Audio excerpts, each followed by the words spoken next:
ভোটের ফলাফলের পর তৃণমূল কংগ্রেস ছেড়ে এনসিপিআইতে মিশে গিয়েছেন 20 জন সাংসদ। এনডিএর শরিক তারা।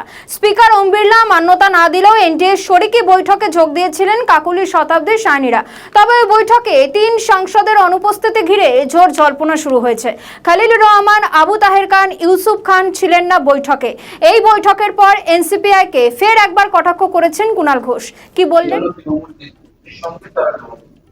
আমরা এই বিষয়ে এখনই কোনো মন্তব্য করছি না। আমরা শুধু বলছি যে এই 20 জন যে সাংসদ তারা দয়া করে এটা মাথায় রাখবেন যে আপনারা আপনাদের এলাকায় প্রচার করেছেন নিজেদের তৃণমূল প্রার্থী মমতা বন্দ্যোপাধ্যায়ের প্রার্থী বলে।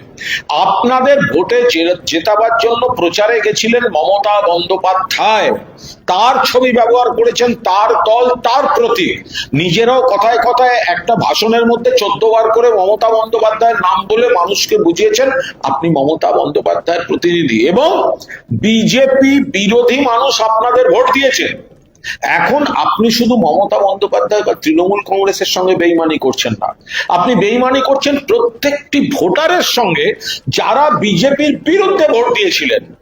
ফলে আপনি এলাকার মানুষকে কি কৈফিয়ত দেবেন? আপনার ব্যক্তিগত স্বার্থে, ব্যক্তিগত অঙ্কে আপনি এখন বিজেপি হয়ে যাচ্ছেন, বিজেপির বন্ধু হয়ে যাচ্ছেন, এনডিএ হয়ে যাচ্ছেন, মোদিভক্ত হয়ে যাচ্ছেন।